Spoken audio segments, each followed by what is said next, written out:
Arpajonnaise, ce soir à 20h30, que faites-vous? Non, vous ne regarderez pas la télé? Non, vous ne jouerez pas aux jeux vidéo? Vous serez avec nous ce soir à 20h30 pour le très grand conseil municipal extraordinaire. Avec vous, ce sera encore plus grand, mesdames et messieurs. Venez rêver avec nous le monde de demain. Oui, ça se passe dans votre ville. C'est ce soir, c'est à 20h30. Venez nombreux nous rejoindre pour rêver le monde de demain.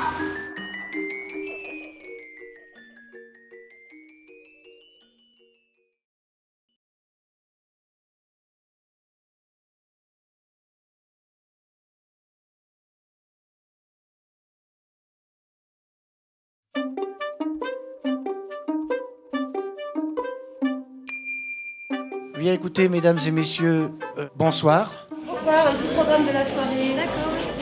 Bienvenue donc sur cette réunion extraordinaire.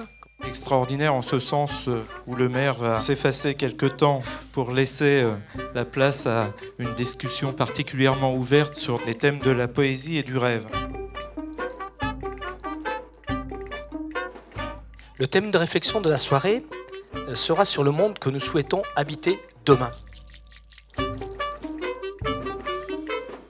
C'est un moment que je vous invite à déguster.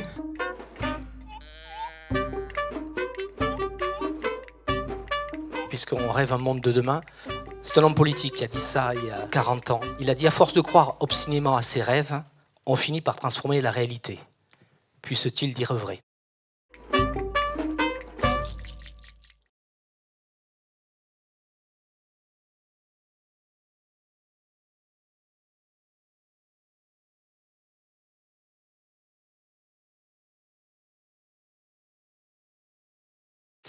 Donc ce soir, c'est un conseil municipal. Alors, mesdames et messieurs, il y a des formalités à respecter. Je vais commencer par vérifier que nous avons le quorum. Donc, on va faire l'appel. Langlais Jean-Luc. Présent. Colas Eliane. Présente. Saint-James Martine. Présent. Colomb Clément. Présent. Solange Génisan. Daniel Couvrat. Alexandre Mesgrani. Francine Kendirji. Nous avons le quorum. Ça s'applaudit.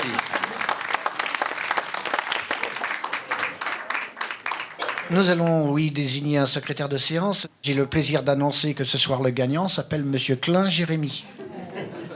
Alors, l'ordre du jour qui vous est proposé ce soir. Il y a en premier une autorisation de solliciter un avis pour tous les présents, donc il est bien précisé, public compris, concernant la culture et le rêve sur les 3 communes. Et après, il y aura le vote d'une motion, état du rêve sur les communes. Et ensuite, une délibération sur le lancement d'une étude pour la réalisation d'une fleur techno-écologique, composée de 3 pétales, pour diffuser de la poésie dans l'espace public. Voilà, nous allons donc devoir délibérer. Alors, je vais vous demander si vous êtes pour cette possibilité de voter à main levée. Voilà. Qui est contre? Qui s'abstient? J'en déduis donc que cette première délibération est adoptée et permet maintenant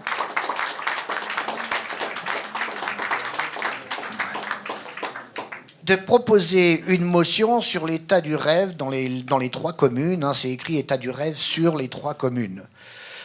Bonsoir, les Souffleurs Commando Poétiques. Nous sommes un collectif d'artistes qui travaillons depuis maintenant 15 ans autour d'une tentative de ralentissement du monde.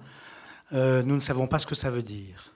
Nous travaillons d'arrache-pied autour de cette pensée qui serait que le temps permet de réinscrire de la valeur dans l'être humain.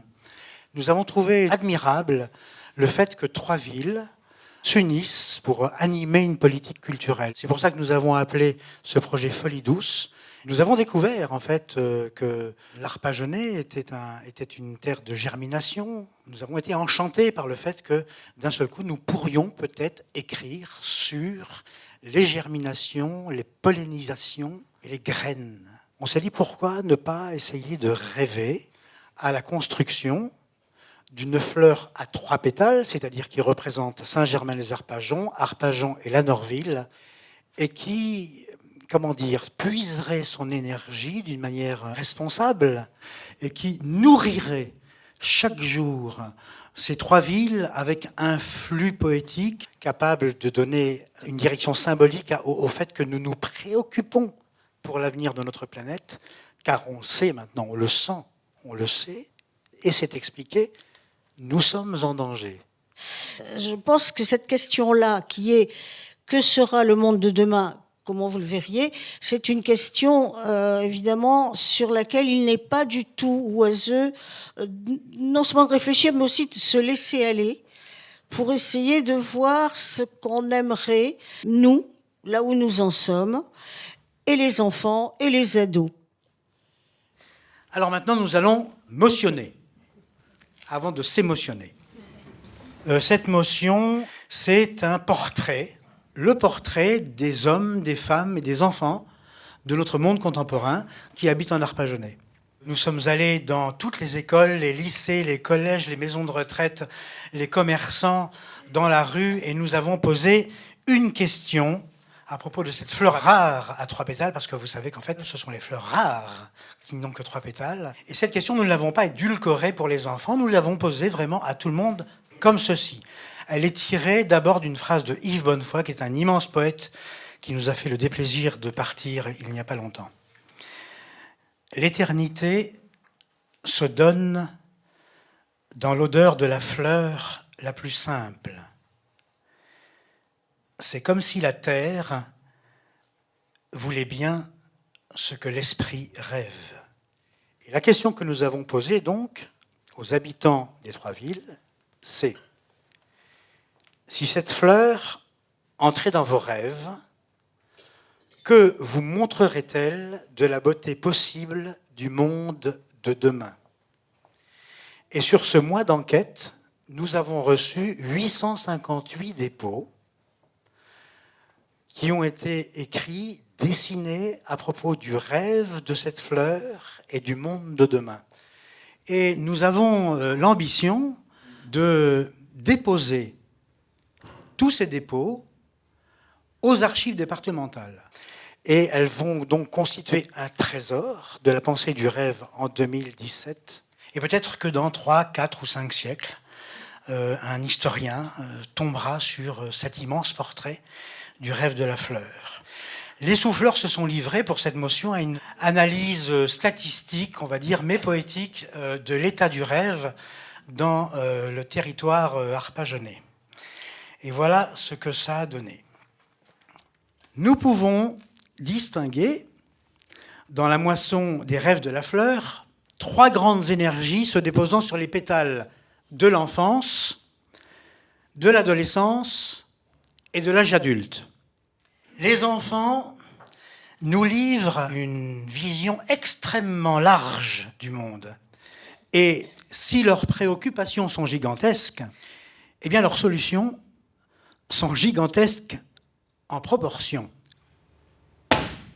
Qu'il y a des fleurs partout. Et on peut avoir des fleurs qui chantent. Et qu'il n'y a plus de pauvres. Et qu'il y a plein de magie. Et que personne n'est malade. Et on n'a que des A. Et que personne divorce. Et que je peux faire le tour du monde. Et que tous ceux qui sont morts revivent. Et que ceux qui sont vieux soient jeunes.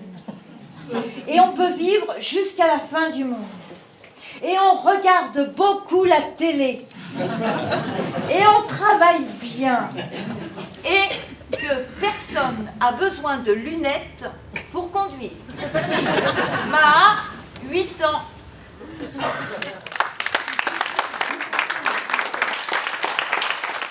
Alors, en lisant leurs dépôts, on ne peut s'empêcher de penser à la phrase de l'artiste américaine Maureen Bonn qui dit « L'échelle à laquelle l'artiste crée doit être la même que celle à laquelle la société est capable de détruire. Et en cela, nos enfants sont vraiment des artistes. Indéniablement, ils sont des artistes de la pensée du monde. J'étais dans un pré de fleurs à 6 pétales, et une fleur à 3 pétales m'a dit « Demain, le monde serait plus beau s'il y aurait des fleuves avec une statue de cheval, avec des ponts, avec des fleurs, avec des parquets de verre royal. Quand les herbes seront bien vertes, le ciel bleu, la fleur à 3 pétales mangera fast-food avec moi. » Asia, 8 ans. Demain, tous les pays et continents se réunissent pour construire des bâtiments, planter des légumes et des plantes. Les poissons font des mers plus éblouissantes et plus mélodieuses, comme l'eau de nos robinets. Rivière jusqu'à la fin de l'eau tout entière. Je voudrais que, au moins une journée, nous devenions des explorateurs. Minkoro, j'ai 9 ans. Je voudrais que la vie a des animaux. Et tout, que de la nature. Et je ne veux pas d'argent.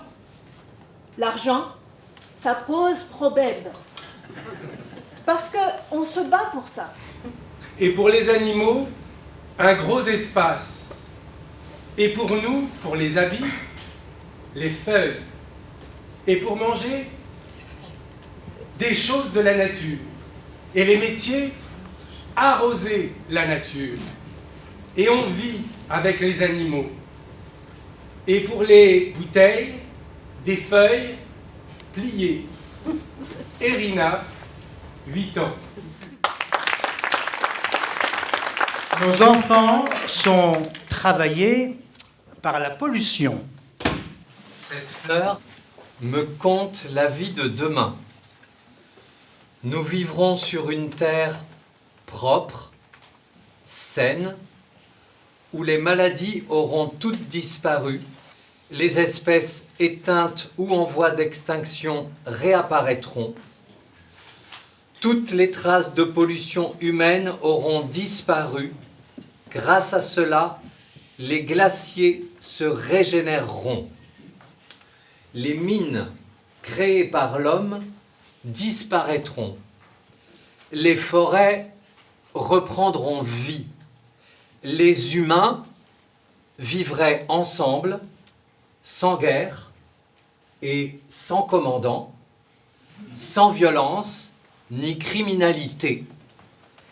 Un monde vert, bleu, jaune, rouge, un monde vivant et joyeux. Corentin, 13 ans. Travaillés par les voitures. Dans le monde de demain, cette fleur me montrerait des voitures qui marchent au jus de raisin. Steven, 13 ans. Et par la proximité des attentats. Elle montrera une ville remplie de magasins luxueux, de restaurants connus et de stations. Et les villes seront plus luxueuses et belles. Et les écoles seront juste le lundi et jeudi. Et il y aura plein de consoles nouvelles et de nouveaux jeux pas chers dans les magasins. Puis les terroristes, les comme Hitler et Staline, et la guerre disparaîtront. Et puis la pollution disparaisse et les voitures luxueuses seront moins chères et le monde ressemblera au futur. Mathis, 10 ans. Alors on note une capacité impressionnante à trouver des solutions possibles pour ce monde impossible. Nos enfants ont répondu à la fleur en faisant parler la fleur. La fleur me dit « Bonjour, Serkan ». Moi, je dis « Salut la rose. 5 minutes plus tard, il y avait un avion. 10 minutes plus tard, la rose me dit « Est-ce que tu aimes ton bâtiment ?» Serkan. Dire « Oui, la rose ». Dire « T'aimes quoi dans ton bâtiment ?» Serkan. Dire « Les murs marrons, et c'est propre, et c'est calme ». 20 minutes plus tard, la rose dire « Tu m'aimes ?» Serkan. Dire « Bien sûr, vu que t'es ma meilleure amie ». 10 minutes plus tard, il y a terrain. Serkan, 8 ans. Et cette fleur qui les a fait rêver a produit une parole formidablement généreuse et humaniste. Et alors, est-ce l'influence traditionnelle du territoire de l'Arpajonais, une parole de semence, une parole de fleur et une parole d'arbre magique? Ma fleur est une pivoine blanche qui a le pouvoir de ramener la bonté aux gens et que tous ceux qui ont des mauvais esprits deviennent bons et sympathiques. Elle émerveille les personnes qui la regardent, leur donne des étincelles dans les yeux. Cette fleur, contrairement aux autres, elle peut parler, voir, entendre, mais elle est surtout très intelligente. Elle ensoleille le monde. Et pour que tout le monde la voie, elle se reproduit partout.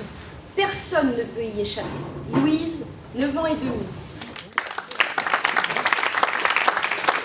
Eh bien oui, nos enfants sont porteurs d'immenses espoirs et regorgent de solutions simples et incroyables pour le monde. Ils rêvent l'envol.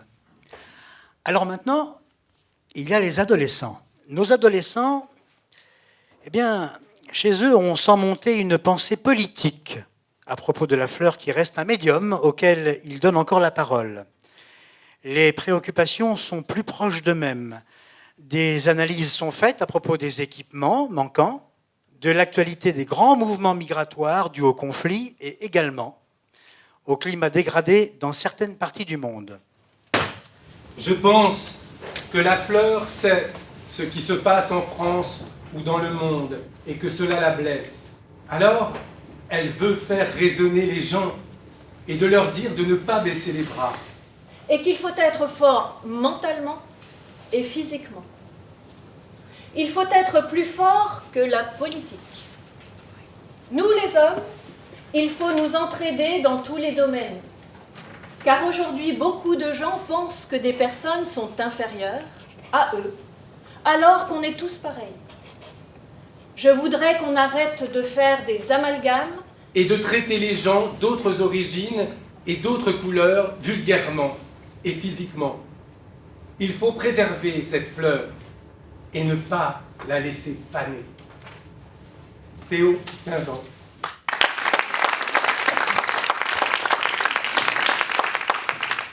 La majorité d'entre eux penchent pour l'accueil et la compréhension entre les êtres humains. Et certains de nos ados sont des plumes, de véritables poètes. Dans chaque malheur, une fleur se cache, tapie dans l'obscurité, sous les éclats des bombes de Syrie. Derrière le masque de poussière des survivants, une fleur grandit.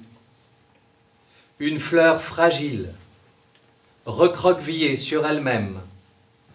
La fleur de l'espoir, celle qui réunit les âmes vagabondes, qui fait briller les yeux des désespérés, fait battre le cœur des combattants. Je rêve de la fleur de l'espoir, une étoile dans le noir. Marion, 14 ans.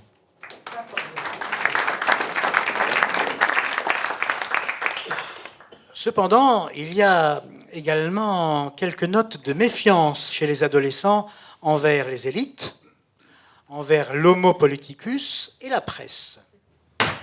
Cette beauté est possible si les hommes politiques, au moins les élus nationaux, seraient mieux contrôlés par le peuple. Il faut supprimer les élites et faire savoir qu'il ne faut pas forcément de grands diplômes pour avoir des connaissances et être compétent. Les médias doivent devenir ce qu'ils auraient toujours dû être, des bulletins d'information et pas des bulletins de propagation d'idées partisanes. Les lobbies, les hommes d'affaires, de la finance, généralement à la tête de nombreuses sociétés comme des médias, doivent être surveillés.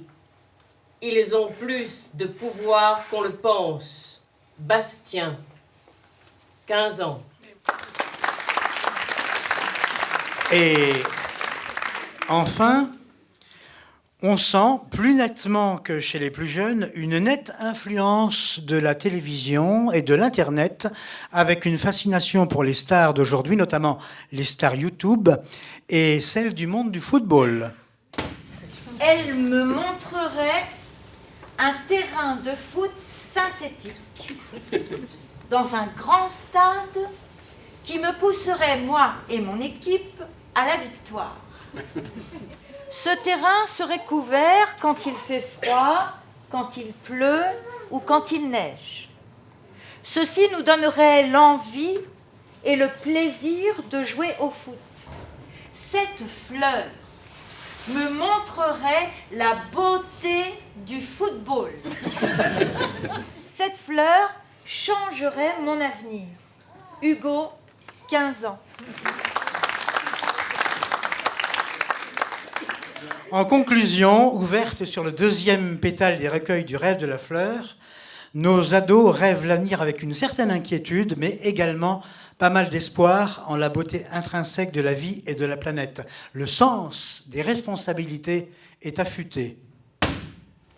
Si, au lieu de juger les autres pour ce qu'ils sont, au fond, on essayait de les faire rire. Le monde est triste. Les gens sont tristes, fatigués. On nous répète sans cesse des messages pessimistes. Mais la vie n'est pas faite pour être vécue de façon morose et monotone. Il faudrait apporter le rire, le laisser entrer dans la vie, au moment les plus sérieux et inattendus. Chaque journée sans rire est une journée perdue. Et chacun doit s'appliquer à amuser les autres et prendre la vie avec un ton léger. Mon rêve est que tout le monde soit heureux. Chloé, 15 ans.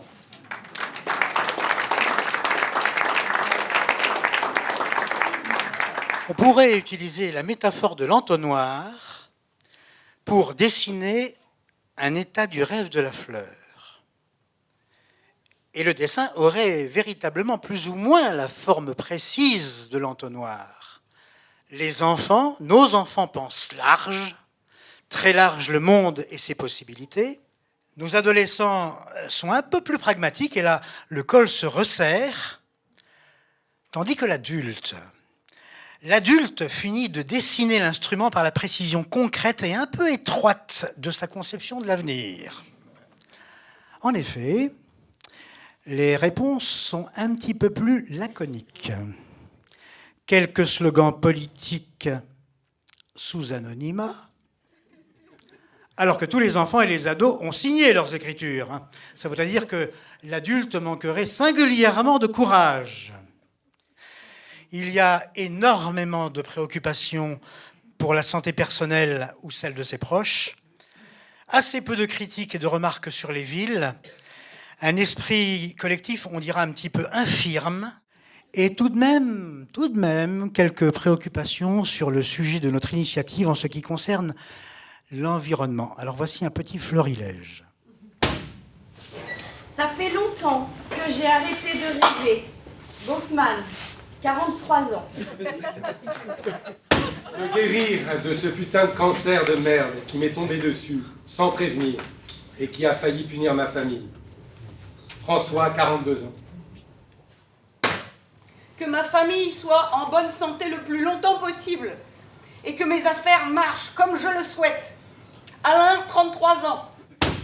Je voudrais 1 million d'euros pour Noël. Julie, 24 ans. Mais aussi des murs végétaux, de nombreux murs végétaux, des jardins sur les toits, des potagers dans chaque résidence. Des minibus électriques ou à énergie solaire, des lieux de rencontre entre les personnes âgées et les plus jeunes, des cabanes dans les arbres des parcs, un parc animalier, des maisons de toutes les couleurs à la Hundertwasser. Jessica, 39 ans. Et maintenant, les anciens.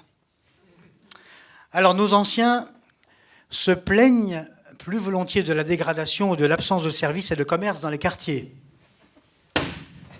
J'habite la résidence Jules Vallès depuis 1971. Je tiens à dire que cette résidence était belle et propre, ce qui n'est plus le cas. Tout se dégrade. Notre seul magasin va fermer. Nous n'avons plus de médecins. Et si nous voulons garder notre pharmacie, il faudrait vraiment faire quelque chose. Mon rêve, et celui des personnes, dans mon cas, âgées et sans moyens de transport, serait que cette résidence redevienne ce qu'elle était. C'est très important pour tout le monde d'avoir au moins un magasin et un médecin. Merci. Maria, 82 ans.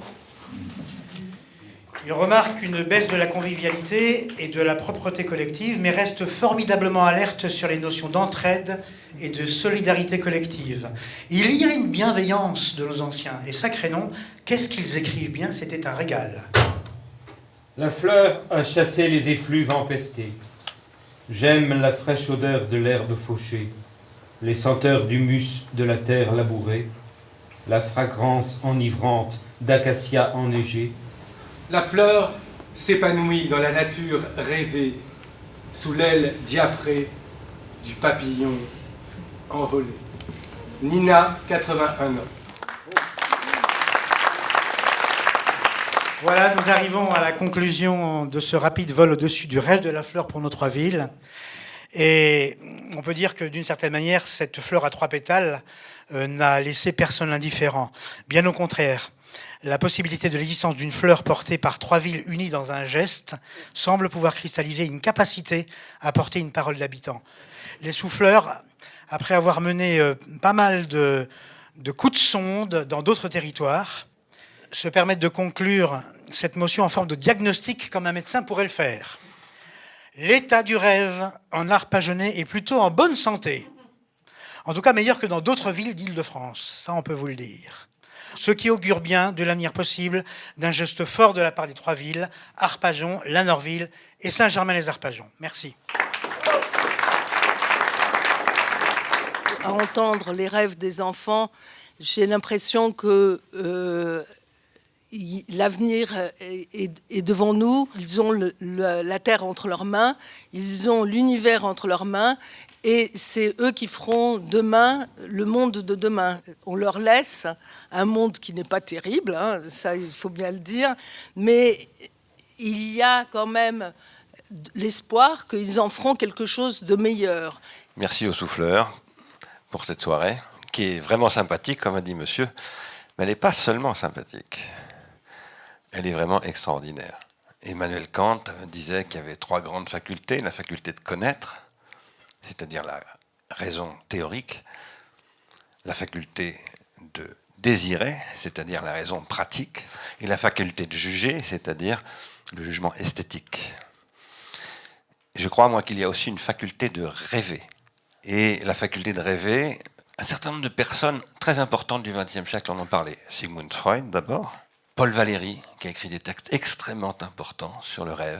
Beaucoup plus récemment, un anthropologue, Jean-Marc Azéma, qui a publié un livre qui s'appelle « Préhistoire du cinéma », où il montre qu'il y a 35 000 ans déjà, dans les grottes du Paléolithique supérieur, il y a des dessins extraordinaires où on voit, par exemple, des bas-reliefs de lionnes en train de courir, mais on voit tous les mouvements de la lionne. Et si vous regardez ça, eh bien c'est comme un chronophotogramme d'Étienne Jules Marais, c'est-à-dire l'origine du cinéma. Il dit le cinéma commence dans la préhistoire, par un rêve qui mettra 30 000 ans à se réaliser. Nous vivons, nous, à l'époque du cinéma. Vous avez eu une idée formidable de dire, voilà, 40 ans après, mon rêve d'enfant pourrait se trouver affiché dans la rue. Ça, c'est formidable.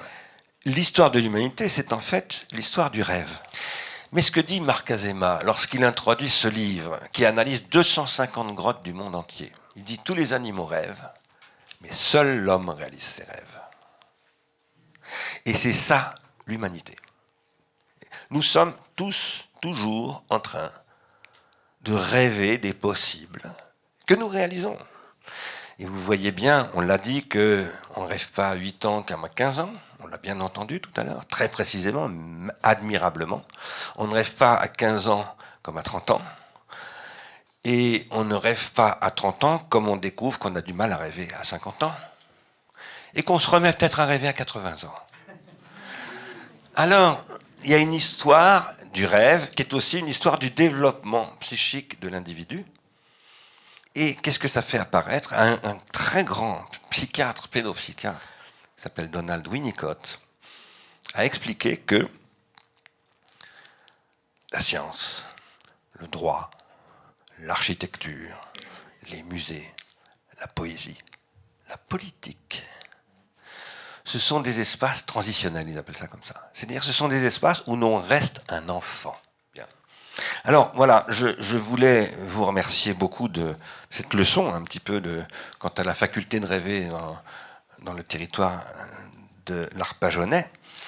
Et je voulais dire 2 choses. Il faut investir dans le rêve. C'est extrêmement important. C'est ce qu'il y a de plus important aujourd'hui. Sans la faculté de rêver, il n'y a plus rien de possible. Et d'autre part, vous savez bien que la possibilité pour nous, les êtres vivants humains et les animaux en général de vivre, suppose la transformation de la lumière en chlorophylle.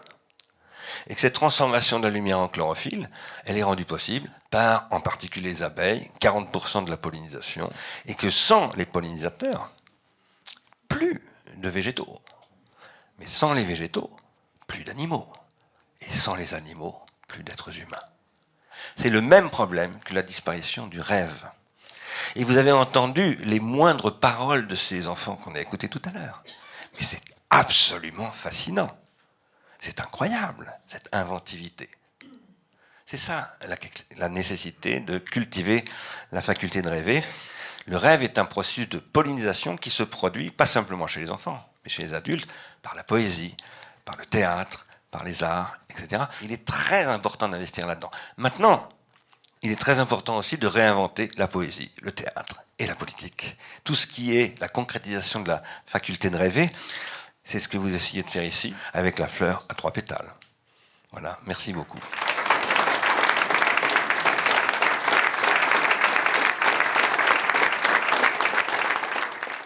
Je dois commencer par vous faire un aveu. J'ai 2500 ans. Je dis que j'ai 2500 ans parce que l'aventure philosophique a commencé, justement, il y a 2500 ans. En Grèce, dans une ville qui s'appelle Athènes. Et donc, dans cette ville, la question se posait, comme elle se pose ici, d'établir des règles pour essayer de vivre ensemble sans se massacrer. Et la première de ces règles, ça a été une règle de prohibition, de la, écoutez bien, pléonexie. Alors la pléonexia ou la pléonexie, ça veut dire avoir toujours plus, ou vouloir avoir toujours plus. Sans fin, sans limite. Et donc, pour que se fonde ce grand espace culturel, qui est encore au cœur de notre culture, les Grecs ont décidé de prohiber la pléonexie, le toujours vouloir avoir plus. il y a un moment dans l'histoire humaine où ce principe de prohibition du vouloir avoir toujours plus a été abandonné. Au début du XVIIIe siècle, Mandeville il a écrit une fable qui s'appelle La fable des abeilles. Et la morale de la fable des abeilles, c'est, ouvrez bien vos oreilles, les vices privés, par exemple vouloir avoir toujours plus, font la vertu publique.